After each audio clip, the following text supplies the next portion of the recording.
Los famosos encapuchados.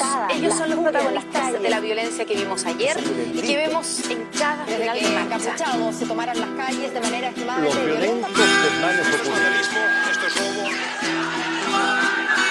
Los violentistas en este país nunca van a tener la última palabra. En este audiovisual veremos una ligera invitación a crear grupos de afinidad, tomado del blog Marginados, créditos para Manuel de la Tierra. Un anarquista en su arrojo individual puede hacer bastante, pero aunado con otro, puede hacer mucho más. Hoy como ayer esa vieja expresión sigue siendo cierta, y para nosotros, urgente. No estamos obligados a unirnos, pero entendemos que reuniendo diversas capacidades individuales podemos llegar más lejos o bien solucionar problemas más complejos. La unión entre anarquistas no nos debe espantar, aunque es claro que debemos combatir las formas autoritarias de conexión. La organización es simplemente un medio, jamás el fin donde concentrar todas nuestras energías, es un espacio de relaciones en donde diversas individualidades se citan para actuar coordinadamente, un nodo que nos puede ser de gran utilidad, pero nada más unidad por la unidad. Ciertamente no. Pues no debiera, creo, ser nuestro el fetiche del número, de la organización única del anarquismo, de las grandes y pomposas siglas, de las miles de banderas en las marchas. La unidad que proponemos es la unidad para la acción, no es la unidad para que nuestra organización sea más numerosa. Nos unimos para hacer, no para parecer. Y ese hacer está condicionado por los intereses de cada grupo particular.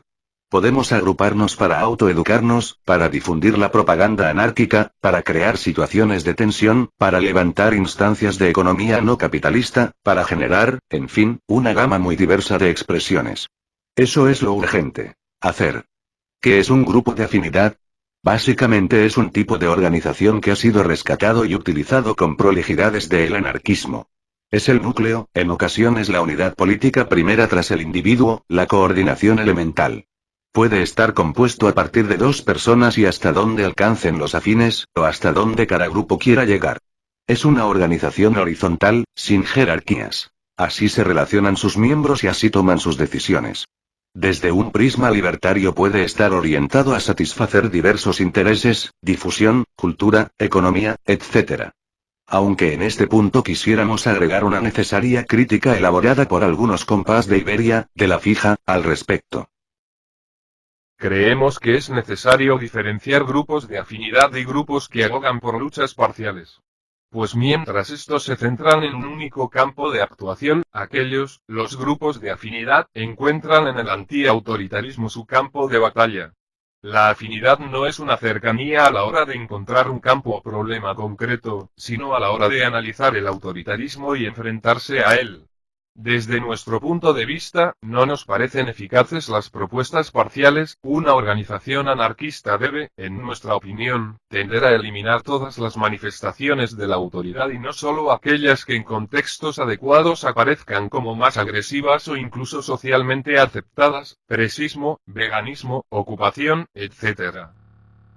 Un grupo de afinidad por no permitir burocracias y jerarquías en su interior y por ser primordialmente autónomo, puede actuar de forma muy dinámica pues sus componentes no están obligados a esperar órdenes ajenas, a menos que previamente se hayan concertado acciones coordinadas. Allí cada personalidad aporta al colectivo permitiendo la creación de un acervo de experiencias y saberes muy diversos y complejos, disponibles de forma sistematizada o informal, para el momento de planificar y actuar. Debe existir la confianza plena y dado que es un grupo autónomo, y no un partido o un aparato político-militar, no ha de existir compartimentaciones de conocimientos. Todos deben estar informados de aquellas cosas que afectan a todos. Claramente la diversidad de saberes es algo que en un primer momento está fuera de nuestras capacidades de control y es hasta un beneficio para un colectivo, pero no hay que dejar espacio para que esa diversidad se traduzca en relaciones de dependencia, y por extensión, de dominio. Los grupos anarquistas, los grupos de afines, no deben dar lugar a jerarquías, ni a mandones, y si bien es cierto que en muchas ocasiones la diversidad de temperamentos, lo que se traduce en la facilidad o dificultad de hablar en público, por ejemplo, decantan en una especie de protagonismo de algunos compañeros sobre otros, tanto estos como aquellos deben hacer todo lo posible para conjurar dicha situación, dado que allí está presente el germen de la jerarquía, hoy en estado pasivo, pero ¿quién sabe mañana? Las formas en que se distribuyen las responsabilidades dentro del grupo dependerán exclusivamente de la voluntad de sus componentes. Serán ellos quienes decidirán si les sirve más dividirse todas las funciones o solo algunas o ninguna. Pero hay que tener presente que generalmente delegar en otros las responsabilidades, puede inhibir la actividad de los demás en torno al tema particular del que se encargará el primero. La delegación puede ser operativamente útil, pero es un peligro cuando una responsabilidad específica permanece permanentemente en manos de alguien, o cuando se generan relaciones de dependencia, o bien cuando delegar en otro se traduce en desentenderse de aquel tema. Así como en muchas ocasiones aunar fuerzas individuales en esfuerzos colectivos ayuda a proyectar nuestras energías, lo que se supone se podría dar con la creación de un grupo de afinidad. De igual forma en ciertos momentos nos puede ser de utilidad mancomunarnos con otros nodos de actividad anárquica, con otros grupos de afines, o bien con entidades organizadas de forma distinta a la nuestra, coordinadora, sindicato, asambleas, escuelas libres, cooperativas. Lo importante es nuevamente que aquella unidad sea real y sobre todo útil, y que no nos anule, analizar si para los objetivos que nos estamos fijando podemos efectivamente o no lograr más y mejores cosas unidos, que permaneciendo aislados. Y es que, una vez más se presenta necesario destacar y problematizar el hecho de que no todas las actividades se ven beneficiadas con la unión. La propaganda impresa, por ejemplo, se beneficia del aislamiento en tanto aquel obliga a ejercer más energías en cada proyecto y sobre todo porque la atomización posibilita la generación de iniciativas editoriales muy diversas, en características de soporte y en diversidad de intereses, y en distintos puntos espaciales. La fusión de múltiples expresiones impresas, creo, resta entre otras cosas la riqueza de la diversidad. En otras ocasiones ese mismo aislamiento nos imposibilita para coordinar campañas o para elaborar acciones que requieren más voluntades y recursos, o que están pensadas para desarrollarse más allá de los espacios territoriales en que nos desenvolvemos cotidianamente. En fin, es un tema complejo.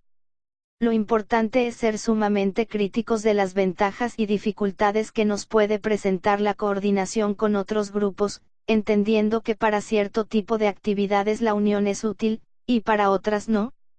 Indudablemente hay diversas formas de organizarse, esta es solo una de ellas. Cada cual tiene sus ventajas y desventajas. Los grupos de afinidad no son la última panacea, pero vaya que nos pueden servir para la difusión y concreción de discursos y prácticas libertarias. Y por supuesto, no son excluyentes de la actividad individual o de la participación en otras instancias organizativas. Por último, una breve arenga. Los grupos de afinidad no solo pueden ser espacios operativos, pues también y tal vez con mayor prioridad constituyen nodos de relaciones anárquicas, de encuentros en libertad y sin coerción. En los grupos, por muy minúsculos que sean, germinan las realidades nuevas que buscamos. Formas de sociabilidad, cultura, economía y política libertaria se difundirán y expresarán en cada grupo que pueda surgir en todos los pueblos y barrios a lo largo y ancho de esta región y de otras. Si es nuestra la voluntad de expandir la idea, sus contenidos y sus prácticas, sin duda, hay mucho por hacer.